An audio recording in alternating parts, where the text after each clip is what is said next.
Hello students, welcome to third lecture of SHM.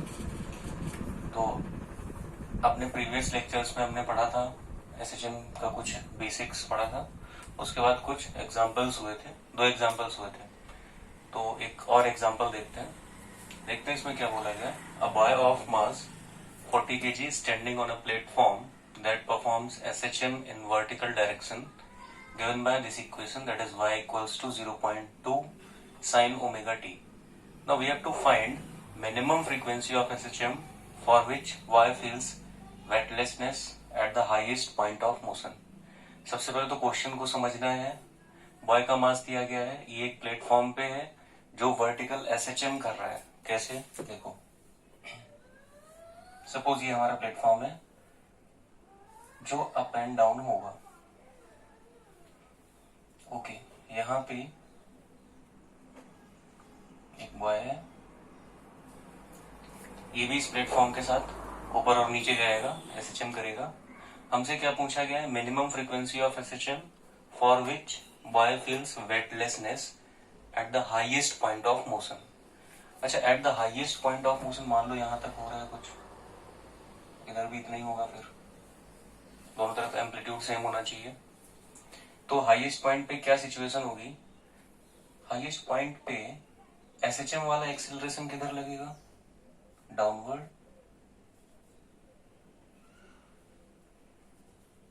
इस तरफ लगेगा। और हाईएस्ट पॉइंट पे mg तो इधर ही लगेगा, फोर्स।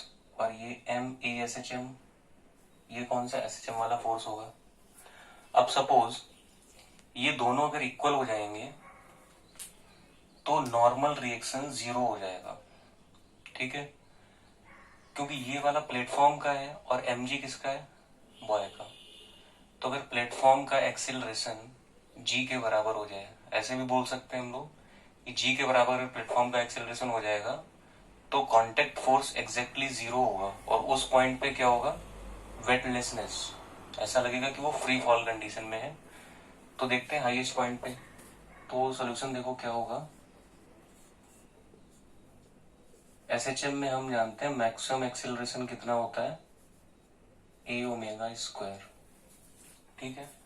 अब अगर ये ए ओमेगा स्क्वायर मैक्सिमम है तो हाईएस्ट पॉइंट पे यही होगा, मैक्सिमम होता है हाईएस्ट पॉइंट पे।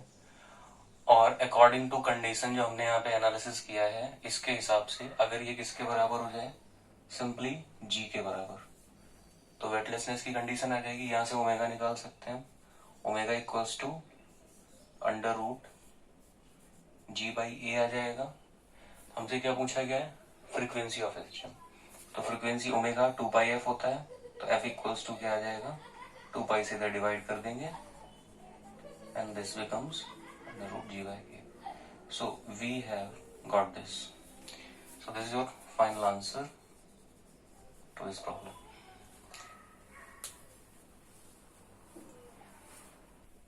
F equals to 1/2 pi under root g by a. तो इसमें वैल्यूज रख देते हैं जैसे क्वेश्चंस में दी थी। तो देखो, जब वैल्यू सब्स्टिट्यूट करेंगे, आप वैल्यूज कहाँ से सब्स्टिट्यूट करेंगे? यहाँ से हमें पता था, that is y equals to 0.2 sin omega t से a आ जाएगा आपका 0.2, और इसको यहाँ पे रख दो तो frequency comes out to be 1/2 pi under root g की वैल्यू हम पाई स्क्वायर रख रहे हैं यहाँ पे, ये है अपना 0.2। अच्छा, ये तो पता होगा 10 को हम पाई स्क्वायर मान सकते हैं अप्रोक्सीमेटली, पाई स्क्वायर कहीं पे भी वहां पे 10 यूज कर सकते हैं। तो जी की वैल्यू ऑलमोस्ट 10 मान ली है, उसको पाई स्क्वायर क्यों रखा है? क्योंकि पाई बाहर आ जाएगा, कैंसिल हो जाएगा, it is just an advantage. तो एफ इक्वल्स टू पाई बाहर आ जाएगा divide by 2 pi into under root 0.2, ये बचेगा अपने पास। तो ठीक है, ये पाई से कैंसिल हो गया, तो this comes out to be 1/2 into under root 0.2। सारी चीजें क्वेश्चन में ऐसा यूनिट में दी है, तो ये भी किसमें आएगा? हर्ट्ज में। ओके, तो नेक्स्ट एग्जांपल देखते हैं। A particle performing SHM its velocity at mean position is 0.09 meter per second and have acceleration of 0.01 meter per second square. Now when particle is at 0.01 meter from its mean position, we have to find time period of SHM and its amplitude. तो देखो कैसे करेंगे, इसमें कुछ data है, आप ध्यान रखो। वेलोसिटी 0.09 है, एक्सेलरेशन कितना है 0.01, और ये कब है, जब डिस्प्लेसमेंट मीन पोजीशन से 0.01 मीटर है। तो हम एक्सेलरेशन वाला डायरेक्ट एक फॉर्मूला पता है, आपको याद होगा। एक्सेलरेशन का फॉर्मूला क्या होता है, अगर हम मैग्नीट्यूड वाइज बात करें तो ओमेगा स्क्वायर वाई, यहीं से तो बेसिक इक्वेशन ऑफ एसएचएम आती है।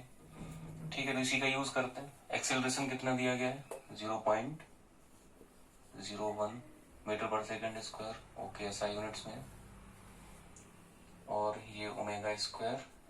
डिस्प्लेसमेंट कितना है when particle is at 0.01 metre, okay 0.01, तो आसान है, कैंसिल हो गया, तो ओमेगा की वैल्यू आ जाएगी 1।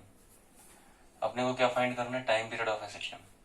तो टाइम पीरियड ऑफ एसएचएम यहां से निकाल लो, omega is 2 pi by t, तो 2 pi by t equals to 1 implies t equals to कितना आ जाएगा 2 पाई। अब क्योंकि सब कुछ एसआई यूनिट्स में चल रहा था तो ये सेकेंड्स में आएगा। ये तो अपना टाइम पीरियड हो गया एसएचएम का। अब हम देखेंगे एम्पलीट्यूड कैसे निकालना है। ओके, वेलोसिटी से आएंगे, तो वेलोसिटी का एक फॉर्मूला आपको पता होगा, देखते हैं यहाँ पे। आप जानते हो velocity equals to omega under root a square minus y square, ये फॉर्मूला भी हमने पढ़ा हुआ है। तो यहां से ड्राइव कर, यहां से निकालते हैं। वेलोसिटी हमें कितनी पता है, ये 0.09 ओमेगा, अभी हमने निकाला था ओमेगा, ये देखो रखा है यहाँ पे, यूज कर लो इसको, ये 1 हो जाएगा under root a square minus, ये वेलोसिटी तब है जब डिस्प्लेसमेंट कितना है 0.01 मीटर। अब ध्यान रखो इसका स्क्वायर हो जाएगा, ओके। दोनों तरफ आप स्क्वायर करोगे, इधर क्या मिलेगा आपको 81 इंटू 10 की power minus 4, and that is equals to a square minus 10 की पावर माइनस 4।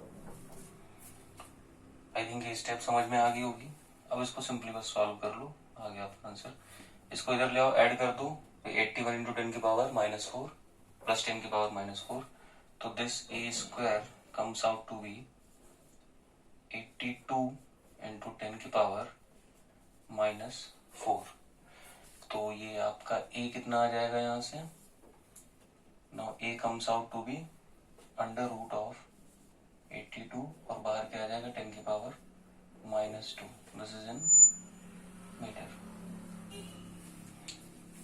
तो एक बार ध्यान से देख लो कहाँ से स्टार्ट हुए थे, एक्सेलरेशन वाला अपना मेन एसएचएम का फॉर्मूला, वहां से हमने ओमेगा निकाल लिया, टाइम पीरियड हमारा तुरंत आ गया।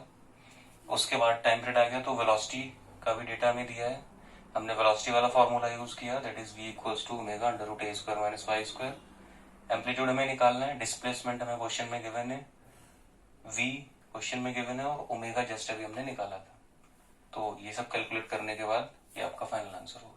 You can approximate it to 9.1 और 9.2। ओके, ठीक है। तो अभी हमने एग्जांपल्स देख लिए, कुछ बेसिक फार्मूले जिनमें यूज हो रहे थे एसएचएम के। अब देखते हैं एक और concept, that is energy of a particle in SHM.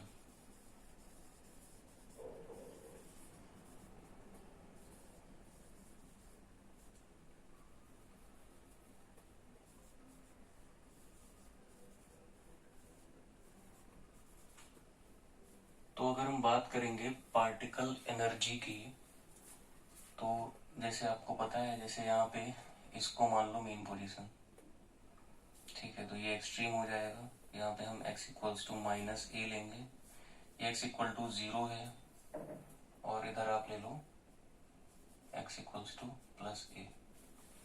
ठीक है, अब जैसा कि हमें पता है कि इन एंड्स पे क्या होगा, वेलोसिटी जीरो होगी, इधर भी वेलोसिटी जीरो होगी। अच्छा, वेलोसिटी जीरो होगी तो काइनेटिक एनर्जी भी जीरो होगी एक्सट्रीम पोजीशन पे।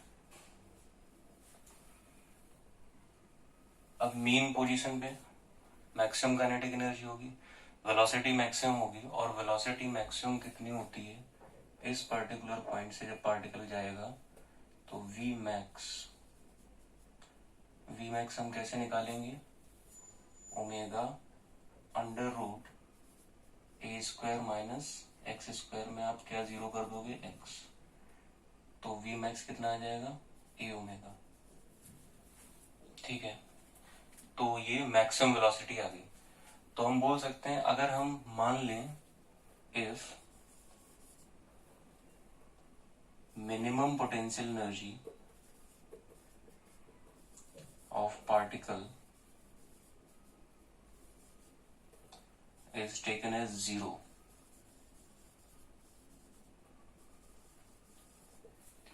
अगर हम minimum potential energy of particle zero मान लेते हैं, तो मैक्सिमम काइनेटिक एनर्जी जो मेन पोजीशन पे होगी, तो यहाँ पे पोटेंशियल एनर्जी क्या होगी, जीरो, जो हमने मानी है। हम मिनिमम ही जीरो मान के चल रहे हैं, आप ऐसा भी मान सकते हो कुछ यू नॉट पोटेंशियल एनर्जी हो, ठीक है, बट हमने अभी सिंपल केस क्या माना है कि पार्टिकल की मिनिमम पोटेंशियल एनर्जी जीरो है, तो मैक्सिमम काइनेटिक एनर्जी यहाँ होगी। That means kinetic energy maximum, और ये कहाँ पे मैक्सिमम होगी, at mean position, that is equals to total energy.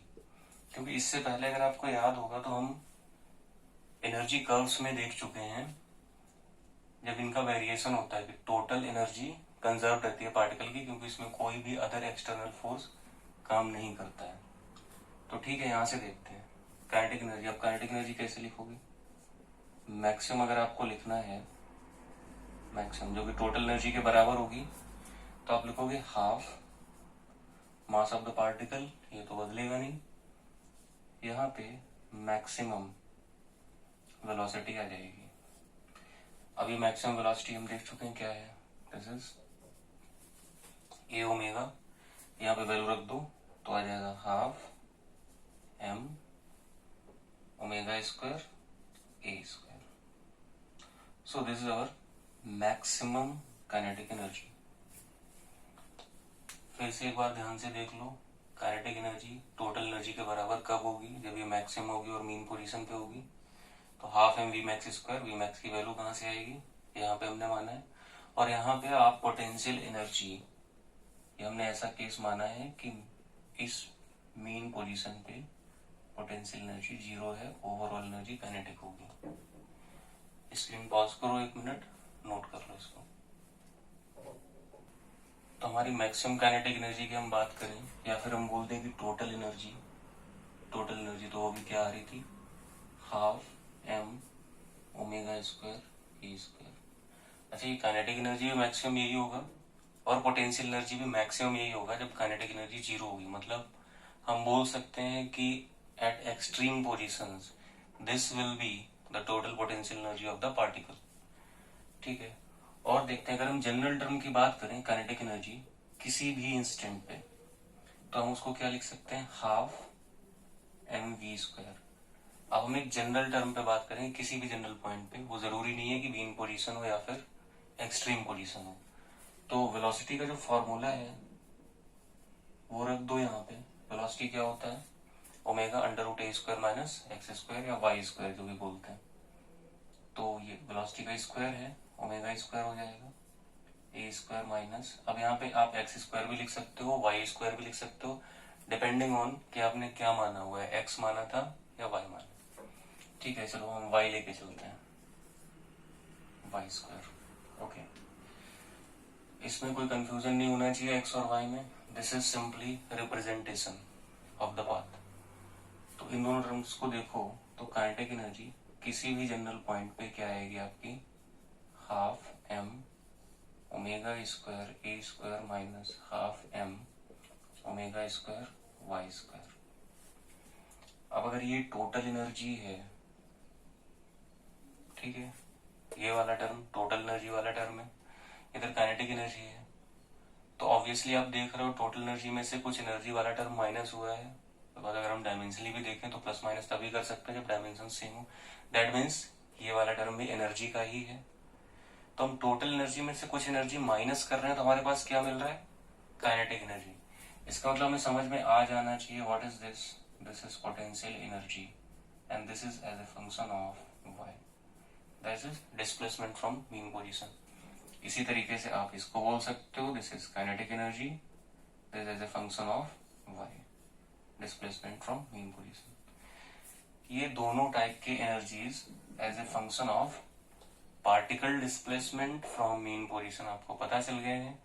अगर आप चाहो तो इनमें हम v की टाइम के टर्म्स में वैल्यू सब्स्टिट्यूट कर सकते हैं, और टाइम के टर्म्स में करेंगे तो हमें काइनेटिक एनर्जी और पोटेंशियल एनर्जी दोनों as a function of time मिल जाएगा। तो उसके लिए यहीं पे देख लेते हैं। आपको याद होगा y equals to a sine omega t, ये हमने जनरल इक्वेशन से स्टार्ट किया था। तो इसको अगर हम डिफरेंशिएट करें तो पार्टिकल की वेलोसिटी क्या थी, velocity of particle a omega cos omega T. अब पता है हम बस इन्हीं दोनों को यूज करेंगे। जहां पे y रखा हुआ है यहाँ पे, तो वहां y की जगह क्या रख दोगे, a साइन ओमेगा टी। तो आपको क्या मिल जाएगा, potential energy as a function of y की जगह as a function of time t मिल जाएगा। फिर काइनेटिक एनर्जी में यहाँ भी रख दोगे तो भी आपको वापस vp की वैल्यू कहीं भी रख दो या स्टार्टिंग में ही रख दो जब फॉर्मूला बनाते हैं, तो आपको काइनेटिक एनर्जी भी as a function of time t मिल जाएगा।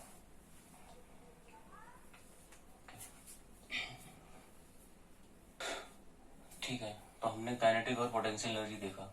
अच्छा, काइनेटिक एनर्जी डायरेक्ट आप ऐसे लिख सकते हो, kinetic energy half m v square. अभी हमने किसी भी particular displacement from the mean position पे ये वैल्यू हो सकती है काइनेटिक एनर्जी की। तो हमने v को कैसे रखा था, as a function of x। x में क्या रखा था, v की वैल्यू रखी थी omega under root a square minus x square या वाई स्क्वायर। ठीक है, अब हम v की वैल्यू रखते हैं a omega cos omega t. तो यहां से देखो आपको क्या मिलेगा, half m a square omega square cos square omega t. ये वैल्यू कहां से आई है, ये अभी आपने जस्ट थोड़ी देर पहले देखा था। वेलोसिटी ऑफ पार्टिकल क्या होती है, a omega cos omega t. तो ये हमें काइनेटिक एनर्जी क्या मिल गया है, kinetic energy as a function of time t. अच्छा, अगर बात की जाए average value of kinetic energy की, तो आप average value of kinetic energy कैसे लिखोगे। अब इसमें देखो तो इतने टर्म तो कांस्टेंट है ये, तो half m a square omega square. Now we have to substitute average value of cos square omega t. So what is average value of cos square omega t, यह हाफ हो जाएगी। अच्छा, ये चीज आप याद रखो, पहले तो याद होनी चाहिए, अगर नहीं याद है तो आपको याद रखना होगा कि cos स्क्वायर थीटा की एवरेज वैल्यू या फिर साइन स्क्वायर थीटा की एवरेज वैल्यू इतनी होती है हाफ। तो this comes out to be 1/4 m a square omega square. अगर आप ध्यान से देखो तो this is half of total energy. ये टोटल एनर्जी का हाफ आ रहा है, that is average value of kinetic energy. अगर आप ऐसे ही पोटेंशियल एनर्जी को एनालाइज करना चाहते हो तो पोटेंशियल एनर्जी का फॉर्मूला अभी हमने देखा था। पोटेंशियल एनर्जी का फॉर्मूला क्या आ रहा था, टोटल माइनस काइनेटिक, या फिर आप डायरेक्ट ऐसे बोल सकते हो पोटेंशियल एनर्जी का फॉर्मूला था half m omega square y, ये फॉर्मूला था। तो y को भी यहाँ पे क्या रखो आप, as a function of time t रख दो। y को भी as a function of time t यहाँ पे हम रख देंगे। ठीक है, तो पोटेंशियल एनर्जी क्या होगा, half m omega square y square. Okay, अब जैसे यहाँ पे हमने वैल्यू रखी थी काइनेटिक एनर्जी में v की इन टर्म्स ऑफ t, तो यहाँ हम y की value in terms of t रख देंगे, तो पोटेंशियल एनर्जी क्या मिल जाएगा अपना, potential energy this is half m omega square y equals to a sine omega t, तो a square sine square omega t, ये साइन स्क्वायर ओमेगा t लिखा होगा। ठीक है, तो ये हमें क्या मिल गया, potential energy as a function of time t। अब अगर हम एवरेज पोटेंशियल एनर्जी की बात करें, जैसे कि अभी हमने काइनेटिक एनर्जी में देखा था, तो ये सब कांस्टेंट बचा अपने पास साइन स्क्वायर थीटा, और साइन स्क्वायर थीटा की एवरेज वैल्यू क्या होगी, हाफ, अभी बताया था। तो फिर वो हाफ और ये हाफ क्या हो जाएगा, 1/4 M omega square a square. अगर आप देखो तो फिर से ये क्या है, हाफ ऑफ टोटल एनर्जी, ये फिर से हाफ ऑफ टोटल एनर्जी है। अब स्क्रीन को पॉज करो और सही से ये नोट कर लो as a function of time t के लिए, ये पूरी एनालिसिस है काइनेटिक और पोटेंशियल एनर्जी की। अब इसी पे बात करते हैं एनर्जी ऑफ अ पार्टिकल जैसे एचएम। इसको अगर हम ग्राफिकली देखें तो चलो ग्राफ भी देख लेते हैं इसके। ये हमारी एक्सट्रीम पोजीशंस हैं,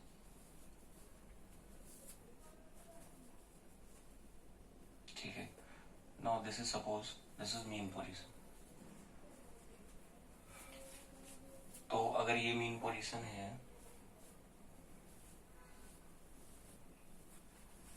ठीक है, ये मीन पोजीशन हमने मान ली यहाँ पे, तो यहाँ पे x equals to minus a मान लेंगे और x equals to plus A.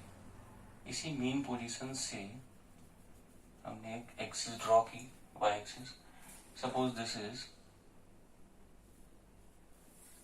Your total energy, और simply you can say energy. मान लो ये एक्सिस एनर्जी को रिप्रेजेंट कर रही है और एक्स वाली एक्सिस तो एक्स को रिप्रेजेंट कर रही है, नो डाउट। तो देखो मीन पोजीशन पे मैक्सिमम कौन होता है, काइनेटिक, और ऑब्वियसली एक्सट्रीम पोजीशन से पहुंचेंगे तो पार्टिकल की वेलोसिटी जीरो होती है। अगर वो पार्टिकल की वेलोसिटी जीरो होगी तो फिर काइनेटिक एनर्जी जीरो हो जाएगी, ठीक है। और इसका वेरिएशन कैसा होना चाहिए, हाफ एम वी स्क्वायर। तो एनर्जी का वेरिएशन वेलोसिटी के स्क्वायर के हिसाब से होगा। मैक्सिमम कहाँ होगी, मीन पोजीशन। तो ऑब्वियस है ग्राफ का नेचर कैसा होगा, पैराबोलिक, और ये ऐसे बनेगा।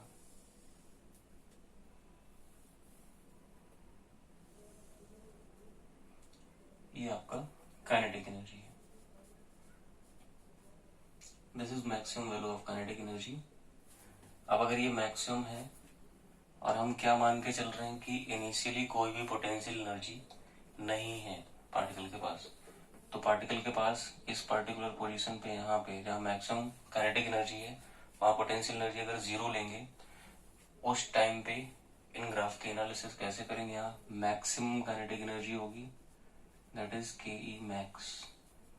इसकी वैल्यू अभी आप देख चुके हो, half m omega square a square, ये मैक्सिमम होगी। अगर हम बात करें पोटेंशियल एनर्जी की, तो पोटेंशियल एनर्जी की मैक्सिमम वैल्यू यही होगी अगर कोई भी इनिशियल पोटेंशियल एनर्जी नहीं है। बट आप देखो तो पोटेंशियल एनर्जी जीरो कहाँ होगी, मीन पोजीशन पे, क्योंकि टोटली काइनेटिक एनर्जी होगी और एक्सट्रीम पे मैक्सिमम होगी। तो पोटेंशियल एनर्जी का ग्राफ इस तरीके से होगा, ये यहाँ पे जीरो हो जाएगी और फिर वापस ये मैक्सिमम होगी यहाँ पे। सो this is potential energy curve, और ये वाई स्क्वायर के साथ वेरी कर रही थी, इसलिए इसका भी नेचर कैसा होगा, पैराबोलिक। तो ये दोनों टाइप के वेरिएशन है। अच्छा, एक केस इसमें और आता है कि पार्टिकल के पास इनिशियल पोटेंशियल एनर्जी कुछ हो, मतलब मीन पोजीशन पे भी पार्टिकल हो तो पोटेंशियल एनर्जी जीरो ना हो। अगर ऐसा कोई केस है तो उस केस में हम क्या करेंगे, बस कुछ नहीं करना आपको खास, बस ये जो पोटेंशियल एनर्जी वाली कर्व है ना, इसको थोड़ा सा उठा के बना देंगे। जैसे मैं चलो यहीं पे ले लेता हूं, इस टाइप से ये कर्व बन जाएगी। और इसकी ओवरऑल ये वैल्यू भी थोड़ी सी ऊपर रहेगी। ये जो स्टार्टिंग में वैल्यू दिख रही है ना एनर्जी की, इसको हम यू नॉट से रिप्रेजेंट कर देंगे, क्योंकि ये मीन पोजीशन पे पोटेंशियल एनर्जी है। और फिर इसी को क्या बोला जाएगा, minimum potential energy. This is minimum potential energy. तो पोटेंशियल एनर्जी का कर्व ऐसे हो सकता है, but the condition is the particle must have some initial potential energy. अगर पार्टिकल कहाँ से स्टार्ट हो रहा है, मीन पोजीशन से, वहां भी अगर एनर्जी रह जाती है यू नॉट, तो हम फिर कर्व को थोड़ा सा उठा के बनाएंगे। यहाँ पे एनर्जी वाली एक्सिस पे एक कट होगा, वहां से कट करेंगे। तो ये ग्राफिकल एनालिसिस है, इसको अच्छे से नोट करो। तो ठीक है, अभी हमने देख लिया एनर्जी के बारे में सारा कुछ देख लिया, समझ लिया। इस पे कुछ मैं सजेस्ट कर रहा हूँ, कुछ क्वेश्चंस देखना एनर्जी के, कहीं भी मिले हैं एसएचएम से, जो एनर्जी से रिलेट कर रहा हूँ, एनर्जी इन एसएचएम, तो वो सारे आप अटेम्प्ट करो। ठीक है, अब आगे देखते हैं कि एसएचएम में टाइम पीरियड बहुत बार पूछा जाता है। तो देखते हैं किसी फिजिकल सिचुएशन में पार्टिकल अगर कभी एसएचएम कर रहा है, तो इन एनी फिजिकल सिचुएशन हम टाइम पीरियड कैसे फाइंड करते हैं। नाउ वी विल सी, अब देखेंगे how to find time period of SHM in any physical situation.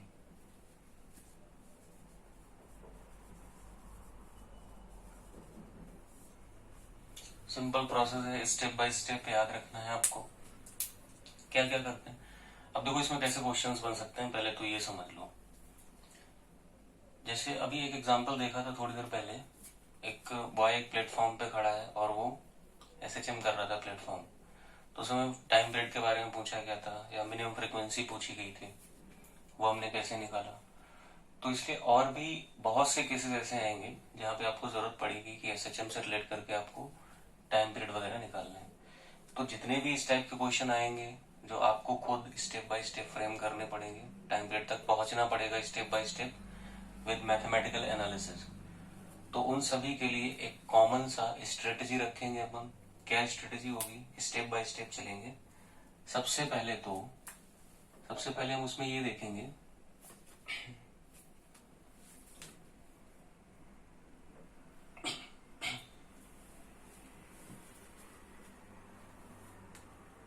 तो देखो इसमें स्टेप बाय स्टेप क्या प्रोसेस होते हैं।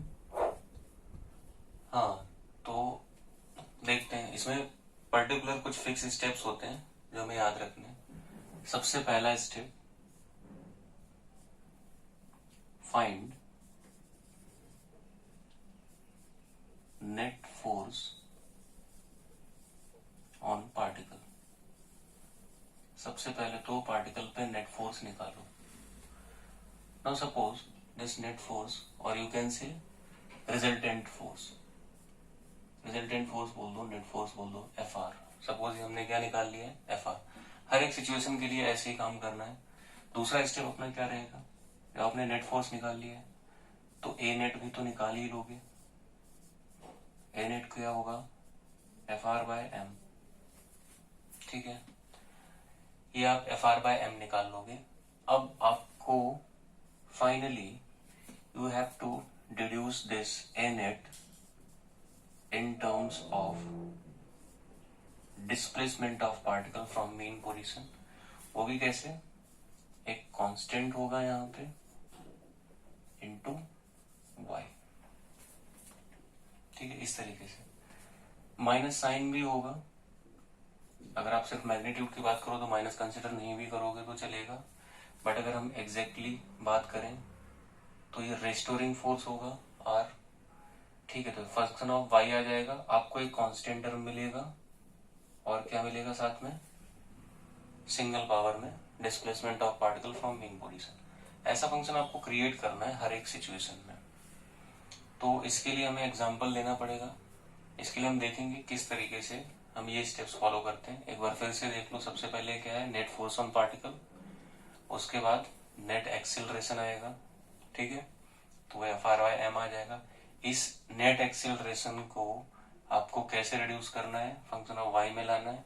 फाई में भी कैसा function, single power of y का फंक्शन लाना है, उसके साथ में कांस्टेंट आएगा, एक माइनस आएगा। माइनस क्यों आ रहा है, ऑब्वियस है, रेस्टोरिंग फोर्स की वजह से। अब इस पूरी प्रोसेस को ये 1 2 3 ये 3 स्टेप्स आपको करने हैं, ठीक है। अब जब आप यहां तक आ जाओगे ना, तो आप इसको क्या करो, और देखो आगे जरा, इसको आप क्या करोगे, अब अपने पास ये टर्म आ गया। अगर आप याद करो SHM का एक्सेलरेशन तो -ω² y होता है, तो आप क्या करोगे, फिर यहां से कंपेयर करोगे इसको। नो कंपेयर दिस, फिर कंपेयर करोगे तो आपको ओमेगा मिल जाएगा। क्या मिलेगा, √ऑफ कांस्टेंट। अगर ओमेगा मिल गया तो क्या टाइम पीरियड मिल जाएगा, ऑब्वियसली ओमेगा इज 2π/t। तो टाइम पीरियड कैसे आएगा, 2π √ में क्या आ जाएगा, कांस्टेंट। तो ये पूरा तरीका है, ठीक है। तो इसको नोट कर लो, इसके बाद में एग्जांपल्स बताता हूँ इस पे कैसे कैसे एग्जांपल्स बन सकते हैं। Note it down. तो ठीक है, इस पे हमने जो अभी एनालिसिस की 4 स्टेप्स वो आप याद रखो। एक दो एग्जांपल्स देख लेते हैं। जैसे मान लो हमें time period of simple pendulum पता करना हो, तो हम कैसे पता करेंगे, देखते हैं जरा। सपोज हमें क्या पता करना है, time period of simple pendulum. तो सिंपल पेंडुलम का टाइम पीरियड पता करने के लिए वही 4 स्टेप्स हैं एनालिसिस की। और उसको आप देखो कैसे करेंगे। सपोज ये हमारा पेंडुलम है,